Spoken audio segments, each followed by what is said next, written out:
Hello, everyone. My name is Kunwar. I'm a senior content writer here at hireEZ. I just want to welcome everybody to hireEZ's MasterClass for candidate research and competitive intelligence.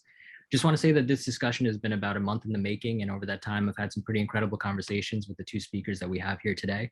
It's safe to say that they've blown my mind a couple of times with their experience and sort of their perspectives on research. And there were moments during our conversations where I said, wow, I really wish people were listening in right now. So it's finally exciting that the day has come where people get to listen in on these discussions. So as the discussions go on, feel free to utilize the chat to ask any questions that you may have, provide any commentary. Definitely want to make sure we keep things positive, upbeat, and, just have an awesome conversation. I know Dan's going to be monitoring the chat. I will be as well. And, it'll be a great interactive experience. So we're really excited to have everyone here. So yeah, without further ado, I'll hand it over to Dan and Kay, and they'll introduce themselves. Thank you again, guys, for joining us. Yeah, you're welcome. I'll go first, Dan, if that's okay. Sure. Hi, I'm Kay. Hopefully all you know who I am. If not, please meet the new ones.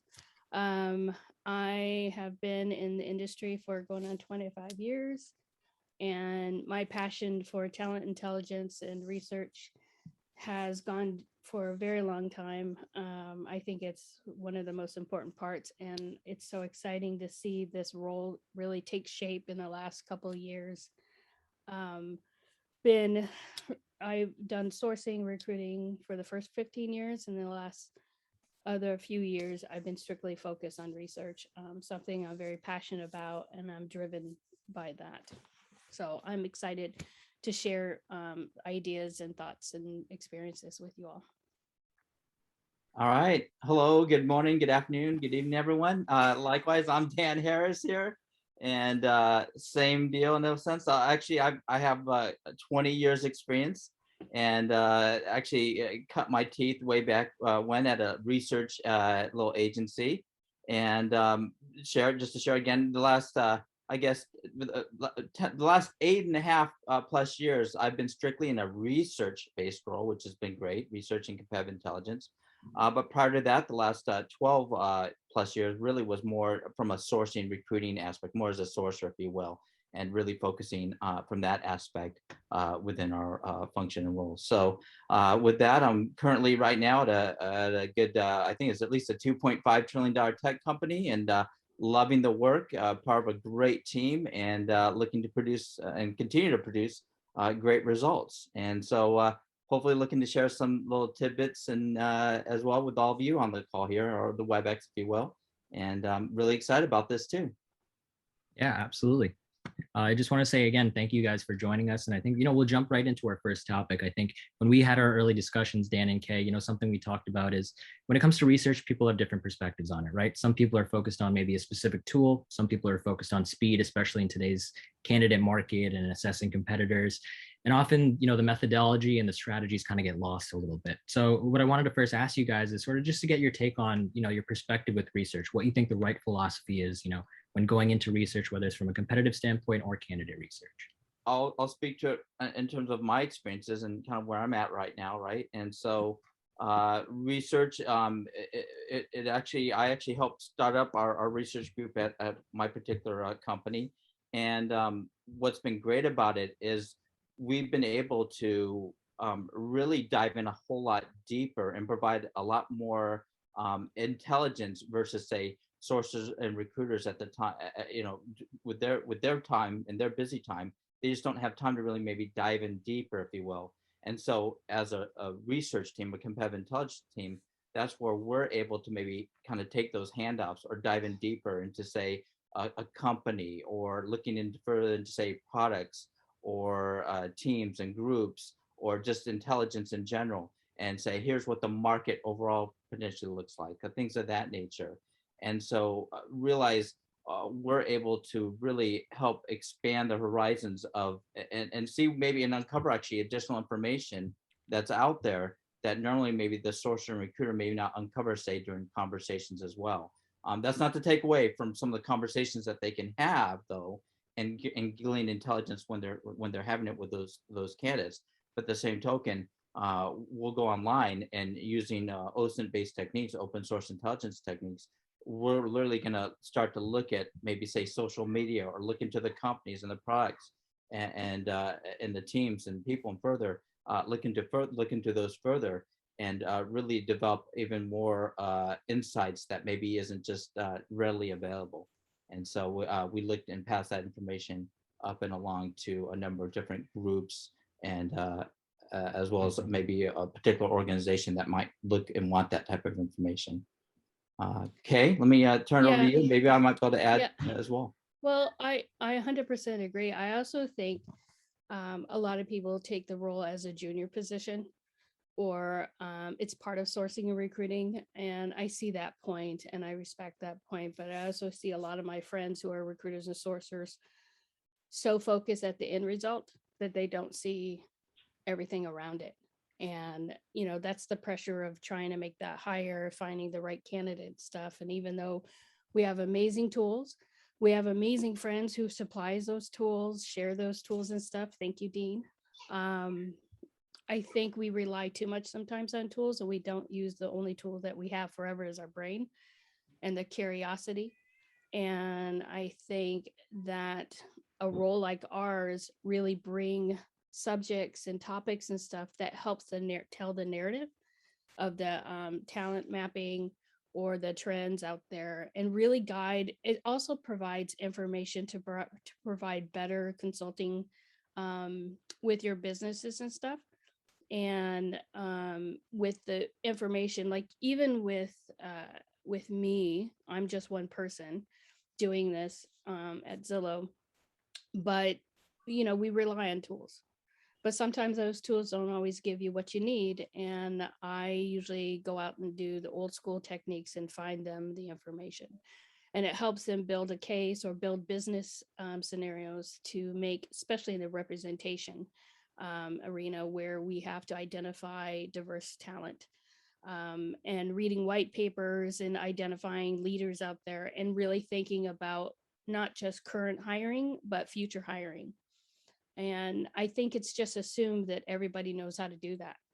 And I think and some of it we do. We all have that intuitiveness. We all have that ability to kind of tell the picture, but sometimes people don't have time. Like Dan says, most people don't have time because they're managing candidates, they're managing the business, they're managing their own self. And, they do rely heavily on tools because that's what gets them the fastest results. In fact, I think I talked to somebody and says, I'd rather just get a tool to give me the right email. And there's just so much more these days that you need to do to connect with people, so everything Dan says, I 100% agree. I think we add a lot of value, and it's also like helping people understand those you're reaching out to. So like when I profile somebody, I give them like a scenario of who that person is, what their interests are and stuff, and it just helps the recruiter connect better with that person. And sometimes people don't write out their LinkedIn very well. So, instead of sending a blanketed email, I also help write messages. I help understanding the markets out there. I do training. I mean, it's not just name gen. I think that's a stigma out there, that research. Competitive intelligence is just name genning, and that's just a fraction of what I do, what Dan does, and what others do. Yeah, absolutely. Let me just chime right in. Sorry to interrupt you, Kay, but just to add to your point, again, we look to go further down. We're looking at through those pens, those white papers, right? Those paper search, and like really where the sourcer or the recruiter, for example, and the HR talent and those HR talent acquisition specialists just don't have the time. We're the team that just dives in a whole lot further and goes a lot further. And we really are able to uncover a lot more information as well. So yeah, absolutely. Yeah, we don't use just all tools. There's a lot of information out there that's available, and it's just understanding how to do it and when to do it and who to ask and stuff. And I think there takes a little bit of, some people have passion around engagement and talking about the company, really connecting. And some people like reading things, reaching out and messages and stuff. I mean, source or recruiter, they're all the same. For me, for what I'm passionate about is the hunt. the finding, deciphering. I used to call myself the Sherlock of the internet because it's overwhelming. You know, information is so overwhelming. There's so much out there. And I just really laser focus on this part that really helps recruiting. And for the past 10, 12 years, I'm very adamant. I've been in positions where they bait and switch because they see the amount of work that we can produce. But then they think, well, if you could do this, then you could go reach out candidates and stuff. And then that work goes down because then you're so focused on engagement. You're so focused at the end result that you lose out on all that information that's being out there, whether it's paid, whether it's free, whether it's tools. There's some really great tools that have built around some data points, but it really takes a person to interpret that information and how you deliver it to the business, because we're influencing recruiting, we're influencing the business, especially when it's around diverse candidates. Absolutely. And I'd love to add to your point. What we do is we really do, like my day-to-day, for those wondering, I look at a whole lot of data points, and we're literally just trying to put those kind of puzzle pieces together, if you will, and trying to match that up. And believe it or not, other folks and other teams are looking at us to give those insights into what we're seeing, or that pattern, if you will. And to your point, we've expanded outside just our typical HR organization. You know, if you think about, there's maybe say a broader corporate M&A, or maybe even at the C level, where they're saying, hey, there's this competitive intelligence group that is finding this information, putting together, hey, we want some of that, what they got. We want some of their news and information, because that's going to help us make a better decision, whether it's let me try to, maybe it's opening an office somewhere, or making a decision, hey, where is this particular talent lie, or what's this new product that do we need to look at this and maybe put this on, consider on our roadmap, things of that nature, right? And so imagine we've got the buy-in now where we've really built up our brand at our company, where not only we're doing the competitive intelligence, but it's gone and affected other groups, other organizations, and beyond, all the way up to the upper level, where it helps the C-level management make those type of key decisions with the information that our team gathers. So yeah, and absolutely. I think it, you know, it's funny, as I'm designing my own talent intelligence team someday that will come to tuition, but everybody thinks that in order to do it, you have to be like a sorcerer recruiter. And Dan has proven me wrong, because, you know, you have private eye investigators, you have a librarian, you have, you know, ex-cops. I mean, you think about what we do. We go out and we're curious. We go out and find information. We go out and pull it. We know how to hack into things.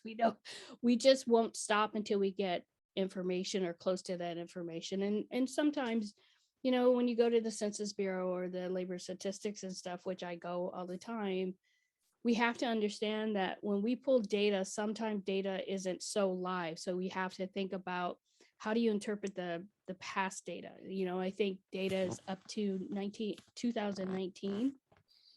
And that's typical on any kind of data. And sometimes data is pulled from like job sites, like Glassdoor, Salary.com and everything. But you have to remember that is surveyed, right? So you're telling the story, you're interpreting the survey. You want to incorporate that so people don't think you're just pulling it out of your hat, you know. But you want to supply information to back up and try to make, you know, tell that story. And one of the things that I'm discovering, that even though we get really excited about data and we're giving it to everybody, sometimes people don't understand how to interpret it.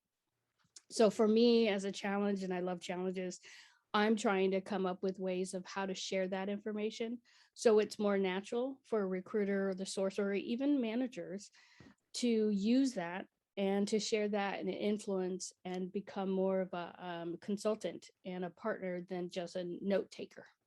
Absolutely. Absolutely. Let me jump in and add to that point. And actually, you kind of mentioned and talked about, so I'd like to actually kind of break down a little bit of our team as well, so you get a sense, but like we truly do have that, like the librarian, the people that take care of our own internal database, if you will, that make sure all the I's are dotted, T's are crossed of all the data that we're gathering, inputting. We also have, for example, the ex-police officer, an ex-NSA analyst as well that I learned from. We also get a chance, for example, one of our persons on our competitive intelligence group he has a lawyer background, JD. He has the JD, so he knows pen paper searches inside and out. And so and is able to put it into layman's terms for everyone, right?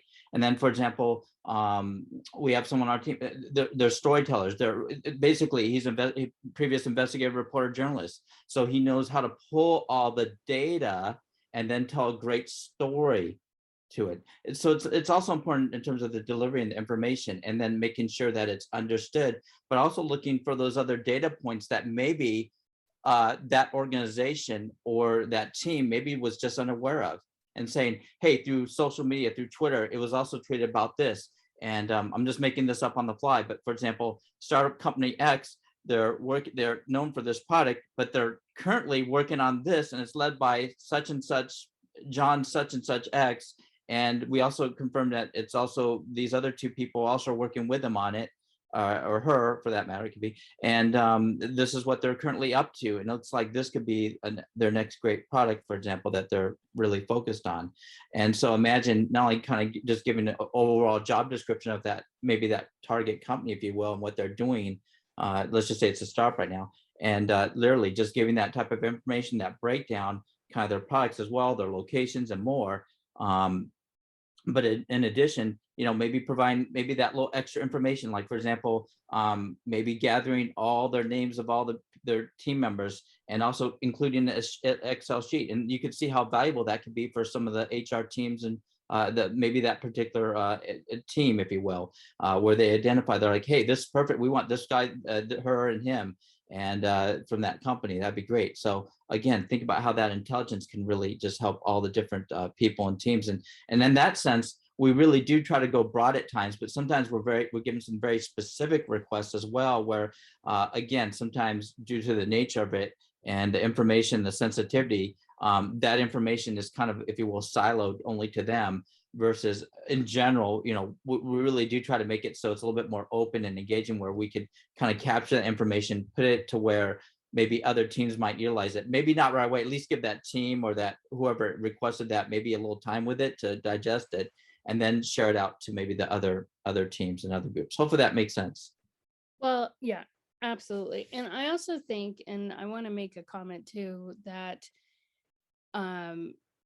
we work with recruiting marketing too, because they use a lot of data to, understand the audience and stuff. So we do a lot of cross platforms. I mean, at least I do, and I know Dan does. I think it's also important that when name gen is a part of it, but I had a dear friend who kind of broke my heart, but he said that name gen is just name gen and flip it over and stuff. And that's not how name gen is done. It's very laser focused. It's very focused on the need of the business. And sometimes it's really important because you can't find everybody on LinkedIn. And sometimes you can't do that. So in order to go out, you have to understand the business, the one that you're partnering with, the recruiter and your partnership is so important, as well as sourcing, right?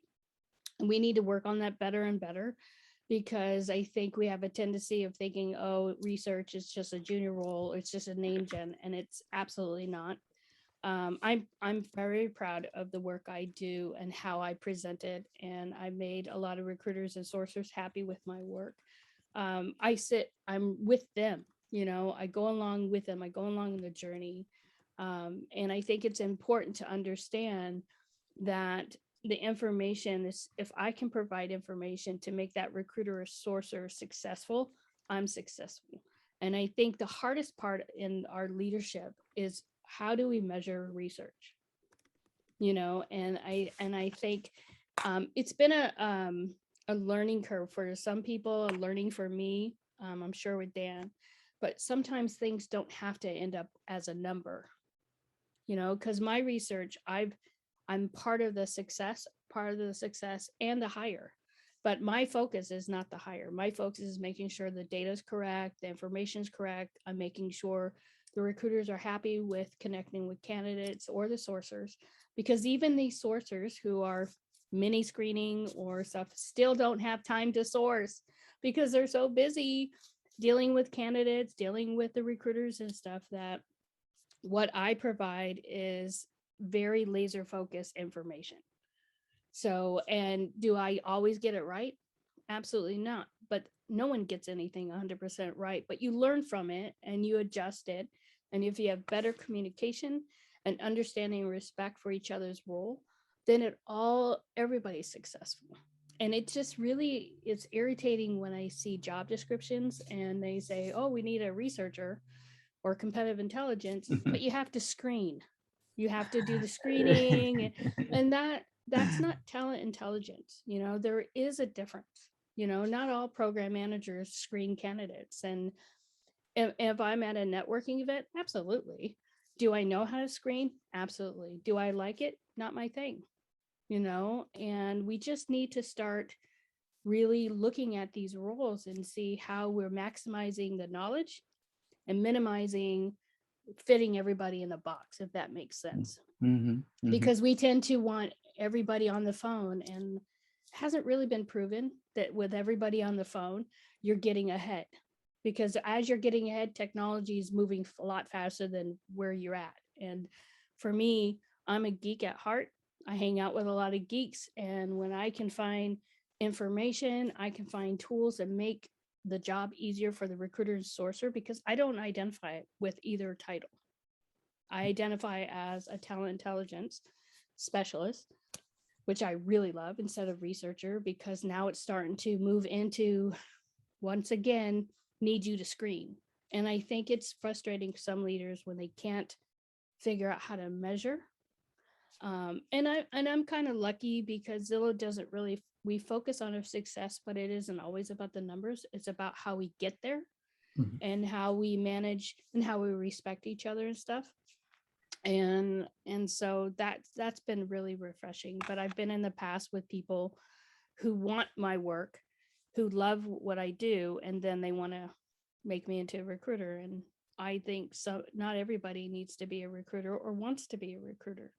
But it's so easy to place people in those roles because then you can measure it. And personally, I think half the time measurements are missing, or is a wrong way to look at a person's skill set, because I think we lose a lot of good recruiters when they can't make a hire. And there's so much more around that's a whole different webinar.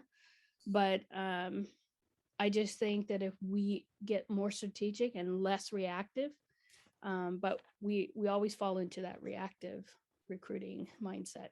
No, 100%. And one thing I just wanted to add, if it's okay, one thing you guys have talked about is sort of the idea of representation. You talked about looking at LinkedIn profiles. Some people don't even update them. There's incomplete data. And I think that so much of the decision making is predicated on getting the right data and making sure that that's accurate. So, with it being so overwhelming at times, Dan, you mentioned that as well. Is there a way where avenues where you can look maybe beyond the LinkedIn's, beyond other maybe primary resources that people traditionally go to make sure you get the right data and processes that you could have in place to make sure it is accurate, it is viable, and it's something that can be even actionable? Yeah, that's a great question. And that's a challenge that we do with every day, actually. Yes, we're leveraging maybe LinkedIn. We have our own internal database, which has literally millions upon resumes. I'm fortunate. I work at a very large tech company, but at the same token, we're looking literally at a number of different sites and resources and such, and really cross compare it. And I'm very fortunate. Kay, you're a little bit more of a smaller kind of 1 to 2 operation, where I'm fortunate where I have a team, or we have a team, if you will, and we're also cross-checking each other as well to help validate and put that information together, which makes a huge difference. There really is power when you start to have 2 or 3 or 4 folks more focused on just the research aspect, and not necessarily, again, not to the calling per se, but really it's just deep down research. Let's look at the data, let's compare it. What are you finding over here? Or again, we might split up and then jump, we jump, we take turns, like, all right, cool, now I'll jump into pans and papers. Okay, now cool, I'll double check the internal systems for any other information that someone may have included, or vice versa. I'm just going to go out online, or I'm going to look at this other resource too as well, or social things socially.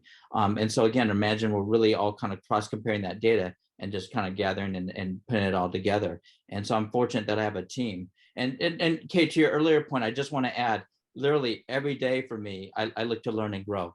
And so for me, I'm also in a fortunate role.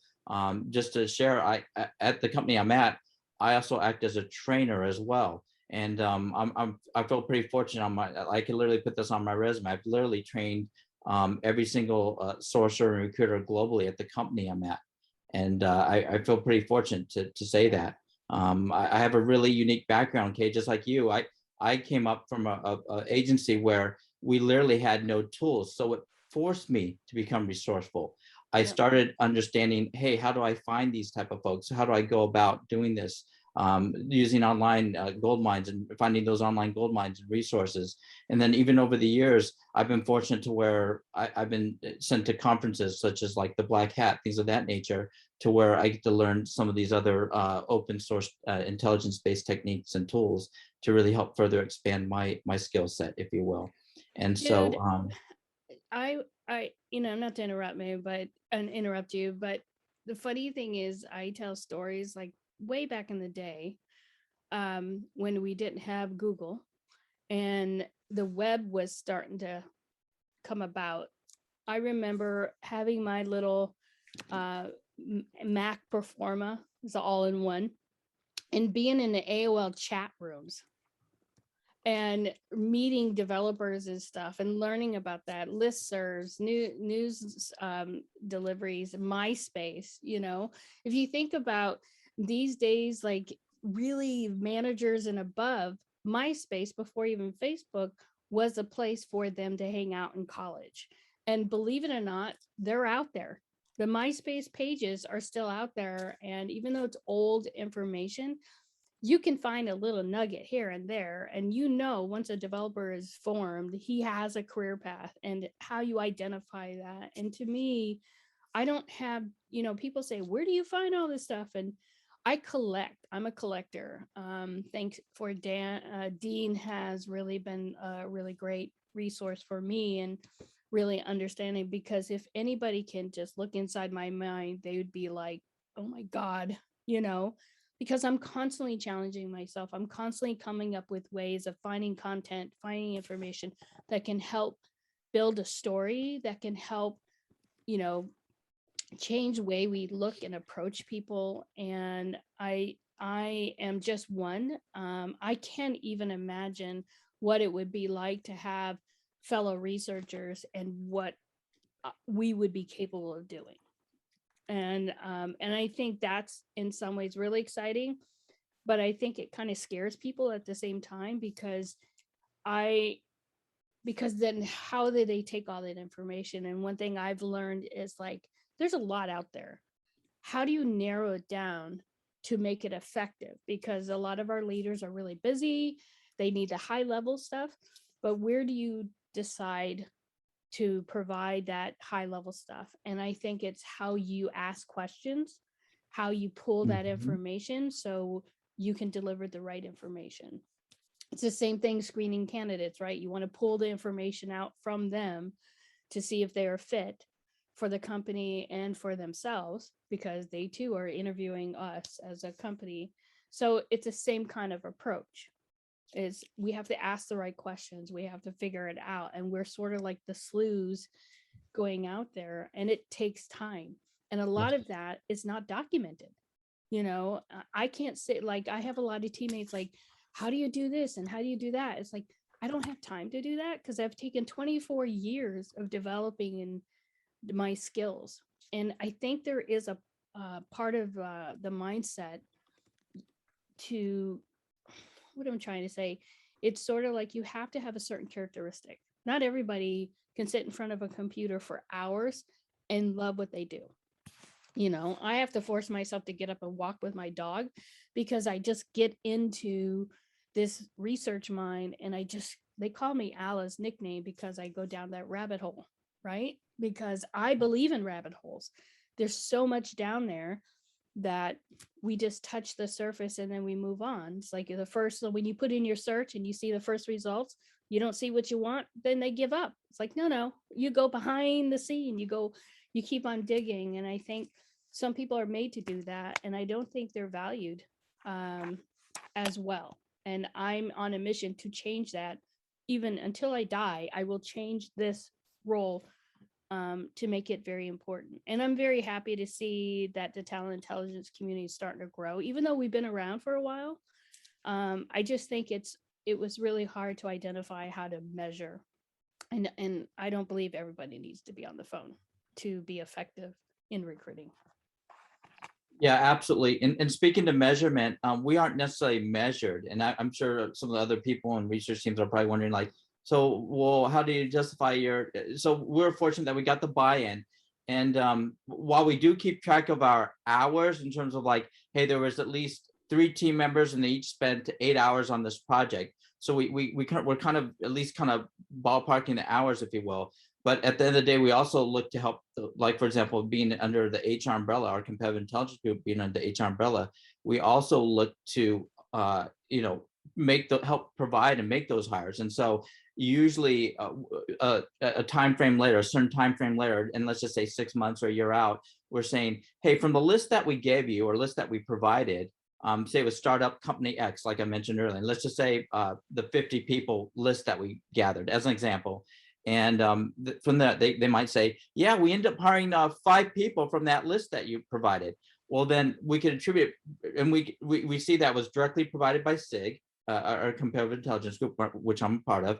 And hey, that's measurable. And so as a business, we could start to see and gather saying, all right, from this organization, they got back to us and said, all right, from your list and information, we end up making these hires. And from this group here, we end up making these hires and such. And so we at least try to give some of those stats along the way, if you will, to help provide some information to some more at the top level to say, hey, here's why SIG exists, the competitive intelligence group exists, and why we're working and what we're doing. Not only that, we're also involved in this, and this.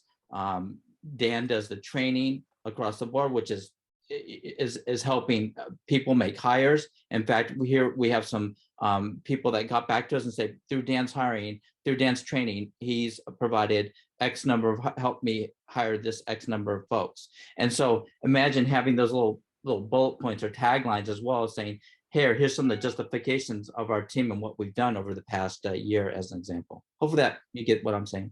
Yeah. Well, I also think that it's so important we understand the role, right? Because I think we're thrown into teams and stuff, and we try to figure out the roles and responsibility and accountability and everything. And I've worked with I am working with some incredible recruiters. In fact, one recruiter and I really hustled, and with record timing, we hired somebody, a female in InfoSec, in 9 weeks. And we wouldn't have done that if her communication skills and her getting me involved and bringing me along with the journey, because I respected that she was leading, she was guiding, but her communication with me and my communication with her, we were constantly partnering and respecting each other's role, that we made the hire in 9 weeks. And that was at a VP level and a diverse, where the industry has like less than 12% women. And she wouldn't know that if it wasn't my research and me pulling the data to give her that, to showcase our the leader that we were working with. And he was amazing too. So it was all about partnering. It isn't just one role making the success. It's everybody involved. And if we can't respect each other, we can't see what we bring to the table, and we're too busy trying to like, well, how are you measured and why am I measured this way? You're not going to get anywhere. So we need to stop labeling and putting people in positions of making it difficult when we can just easily respect and utilize what people bring to the table. And I've learned so much with my recruiters because I'm open and learning. They know that if they needed me, I'd get on the phone, but it's not my thing. Yeah. And I'm not really one for mini screens or anything like that. There's a lot of proof out there about the behavior of recruiter and sourcers and how we need to come together and really figure it out. And I think many conversations have been like, we need to remove reactive recruiting, but we tend to fall back on that because that's what we know. And so that alone just gave me so much hope, because with the talent intelligence movement, I guess I could call it a movement, they're seeing data is important. But sometimes, new shiny tools, everybody gets excited and everybody wants to go in and start changing it up and changing the rules. And we just need to slow down and really utilize the person like myself or Dan or whoever's in this role, that they do have powerful skills that can move you forward. But it also takes the relationship and communication, accountability from hiring teams to the recruiter, sourcer, and researcher. And there's not a hierarchy. I look at my team as partners. We are Yep. partners through and through. I look at my business as my partner because we're all stakeholders, and we need to, and I know we have some mindsets out there like, oh, we're in service, but I'm not Burger King. I won't have it your way. I have a voice. It's taken me a long time to find my voice, but I'm very passionate what I do. And I don't know if this is the right time, but I really appreciate this opportunity because we don't talk about research and competitive intelligence enough. And I appreciate this opportunity. Yeah, absolutely. And just to add on to you, same thing. It's definitely a partnership level, and having that team up to really move us all forward, if you will. And it also was I wanted to think about, it was just yeah, it's just, we just deal with a whole lot of data. And so again, some companies, it just depends. Like for us, they saw the need for, they saw a need because they're like, hey, some of the source and recruiters are all tapped out. They only have so much time. If we only had a team that could dive in just a little bit further and deeper.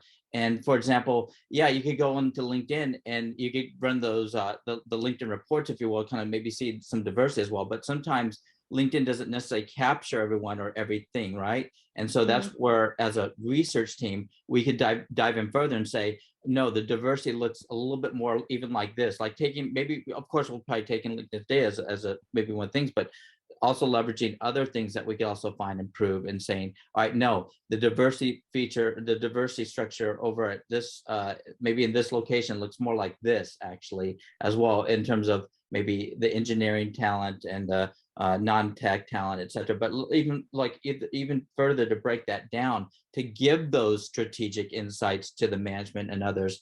And just to know that the group that I'm a part of, the intelligence group that I'm a part of, we go so much further and dive in a little bit more, even more deeper, to really provide that even more accurate data insights versus, yeah, you could run a report, but it doesn't always necessarily capture everything and correctly.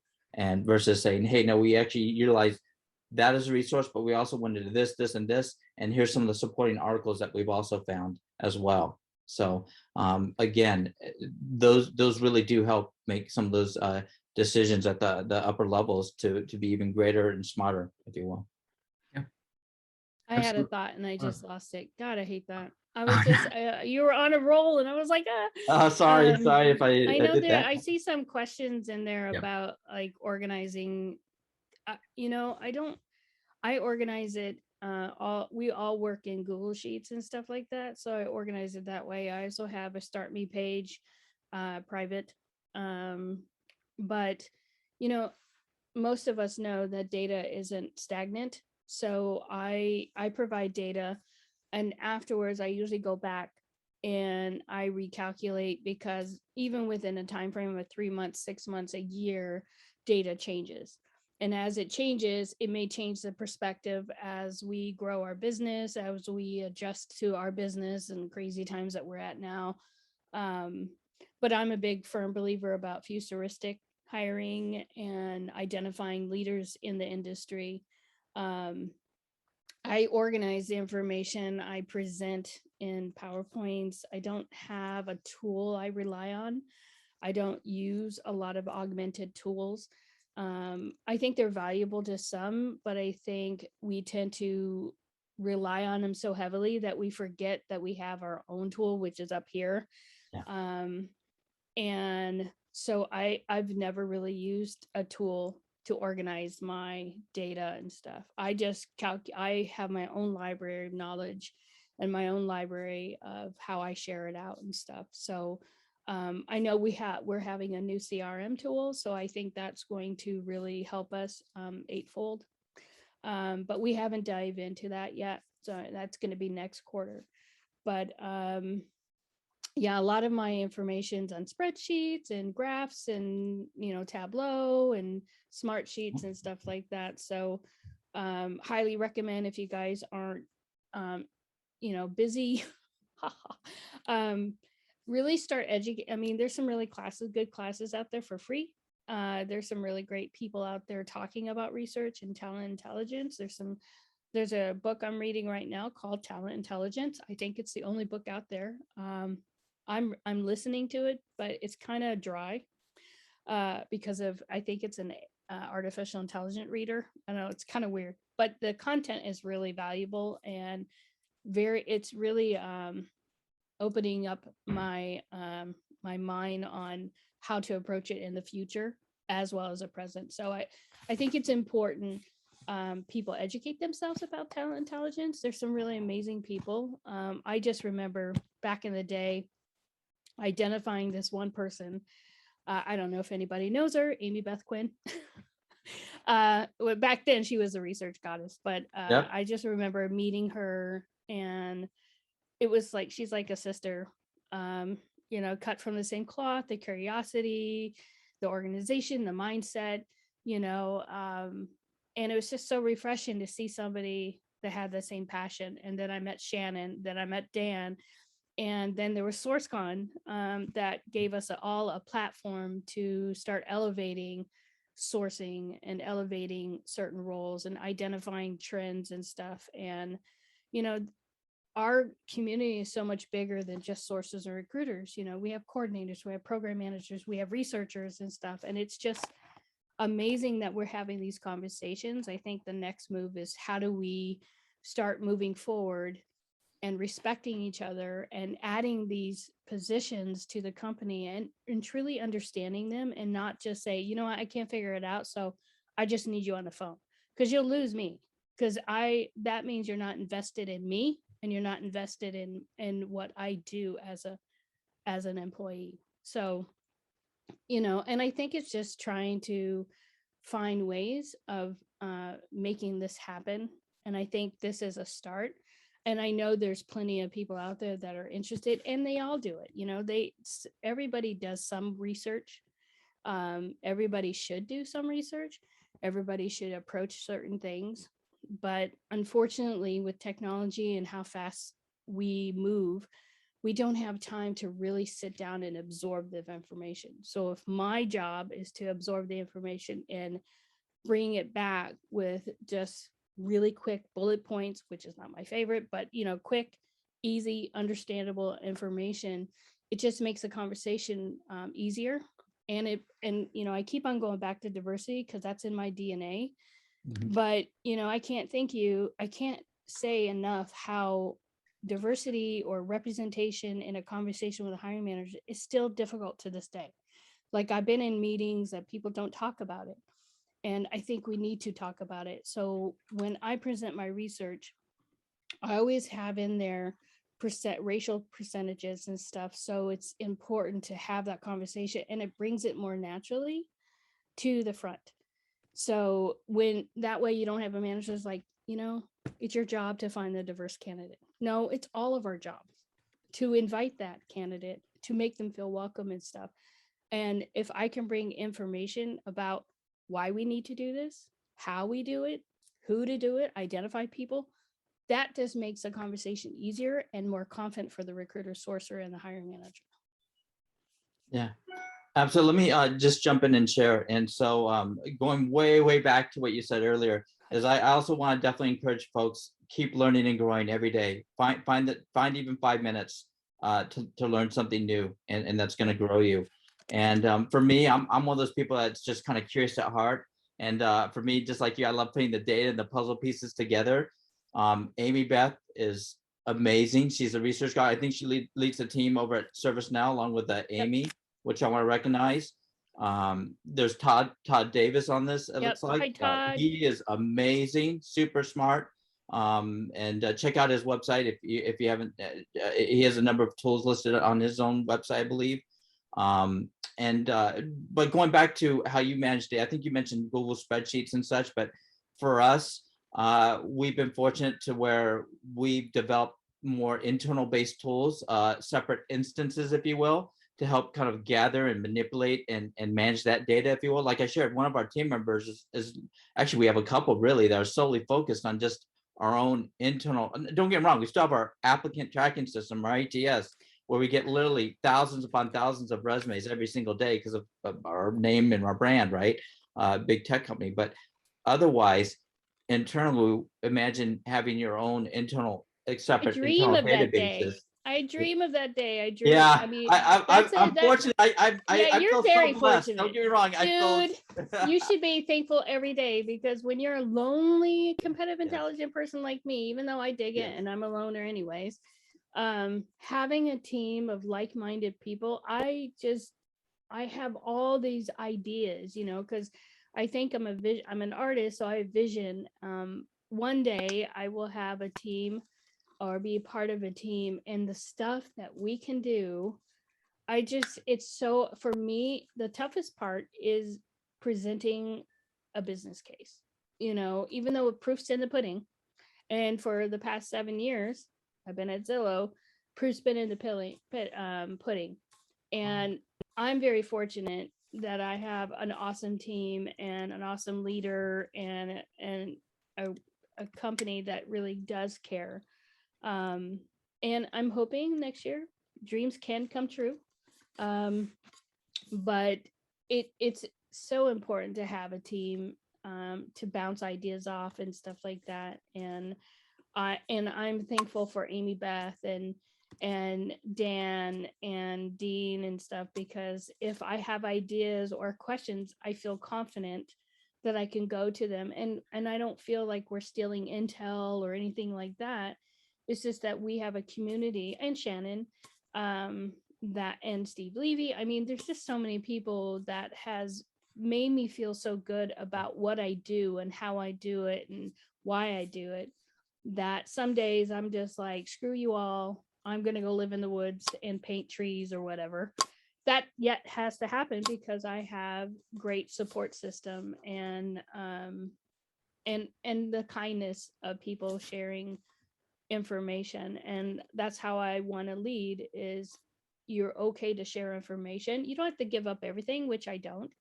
That gives us the competitive edge, right? We all have our specialties, but across the board, we tend to support each other. And I think it's really important. So like, anybody out there wants to brainstorm or talk and stuff, I'm open to it, because we can learn from each other and we're not alone. Even though it does seem a lonely job sometimes, we're not alone. The same thing, and a lot of our team is, we're literally heads down and just kind of going through information, going through data, looking through pens, papers, websites, etc., and then kind of eventually coming back together and piecing it all together. And a lot of our projects isn't necessarily the day work. Don't get me wrong, we do have one of those, hey, all hands blitz, we all need this by end of day here, but generally speaking, the projects are, the research projects that we take on are a little bit longer in terms of weeks, or even say months if it's a lot larger based project, because we really look to help gather those different data sources and really piece it together to really tell a good true story from the data versus maybe just what you see or can quickly run. All right. Yeah. Thanks. And tell it well, and telling the story. So it's interesting when you give the data, sometimes everybody focus on certain parts of the data. So I think it's our job to help the managers and the recruiting leaders, as well as the recruiters and sourcer overall. And I think that's my challenge this year, is how do I help them tell the story so it feels natural, not so so lazy, like they're bullet point talking and stuff and get it over with. It's really truly making them feel like they believe in it. And when they do that, it just comes naturally. And the influence that you have over the leader when making decisions is so powerful.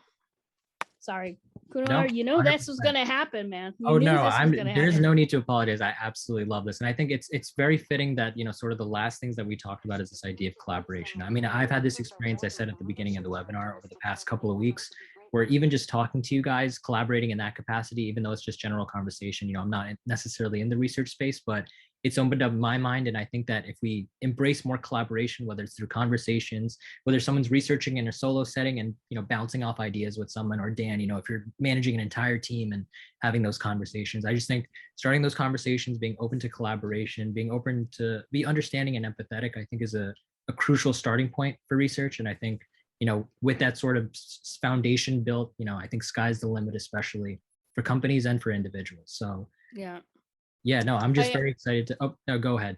well, you get me going.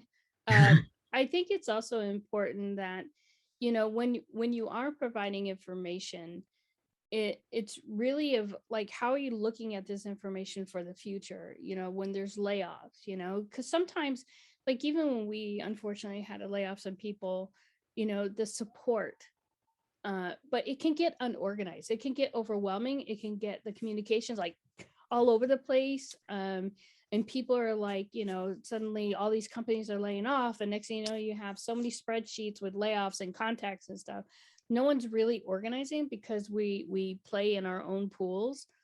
And I think as a research team, it's important to bring that all together, itemize it, structure it in a very well organized way, and then have a communication share, or transferring of knowledge. That's my new term this year, is transferring knowledge.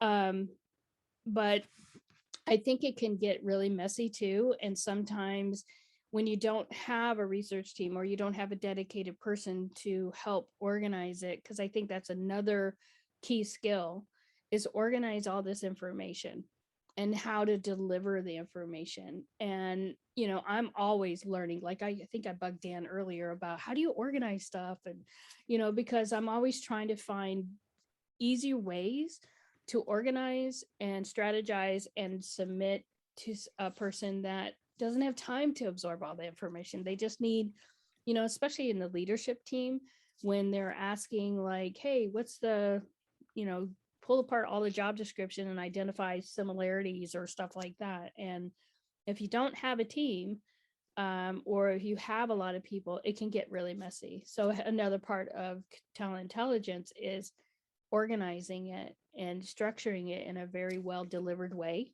and clean, Yeah, absolutely. And there's a lot of work kind of just gathering that data, making sure that data is right, maybe vetting or validating it through maybe even another team member of ours, right? And so there's a whole lot of work that goes on behind the scenes to kind of just kind of double check and do that validation.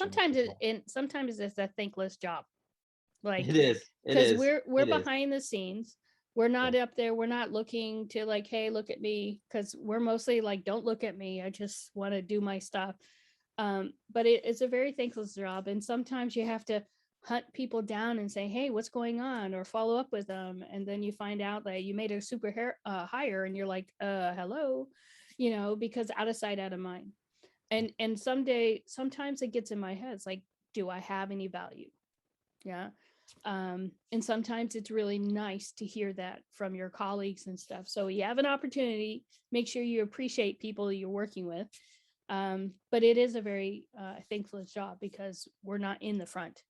We're not doing a lot of like, hey, I made a hire, or, negotiating and stuff like that. So if you guys have researchers, make sure you value them, or I guess anybody, but it is a very absolutely. Kay, and I'm going to jump in and say, Kay, you are brilliant, and that's why I always want to jump on the calls with you. Yeah, and ditto. And I appreciate you, and it's also from the human element part of our like, to me and what we do. Yeah, to me it's great, because we're able to help identify people and find people maybe potential new roles, or expanding their roles and their functions, and to grow, right? To me, that's how I look at it. But also, um, you know, we've made a lot of, friends and contacts in our industry as well. And, I take the stance of, hey, let's all get better and learn together as well. Yep. And to appreciate that and to appreciate the human element as well and what we do and who we are. Yep. And you're right. There's times when we're really in the background and it's kind of a thankless job in a way too. But if you want to call it that. But for me, I truly enjoy the work, and Yeah. Oh I'm my assuming God. you do Yeah. too, right? If you love it, you're like, I just love research. I love finding stuff. I love putting the puzzle pieces together. Not, for example, to me, that's what made, like, for example, someone like Amy Beth so special. I'm just trying to call it someone, but please know on the chat here, there's so many other great folks as Yep. well, and they Yep. have that same type of mentality and attitude. And so I just want to be encouraging and as well. And there truly is a whole lot of people with just different backgrounds and different talents, but through that could be, I think that also can be appreciated to where it really does help you. For example, our research team, it really is made from a lot of different people and a lot of different backgrounds as well, but it makes us who we are. I hate to say it, but I kind of call us an A team because we each bring different skill sets. At least in my particular competitive intelligence, we literally bring different skill sets, but it adds to the team and who we are as in our chemistry and what we do and what we Well, deliver. when I design a team, it's going to be the Fellowship of the Rings. I love That's There you go. all. I like That that. is going to be my team, is the Fellowship of the Rings. So you could be the A team. I'm going to conquer Modor. So Well, I definitely have to say, your nickname should definitely be the dream team for today. And even though you do say that aw, it's a bit of a thankless job, I do want to thank both of you again. The insights that you shared today, the conversations that we've been able to have over the past couple of weeks has been pretty incredible. And I hope for the attendees that were here today and those that unfortunately were having some technical issues on our end and were unable to join, we'll make sure to get the content out to you to make sure, you're able to tune into this discussion and see what Dan and Kay had to say. But I just wanted to thank both of you again so much. Thank all the thank attendees that you. joined us.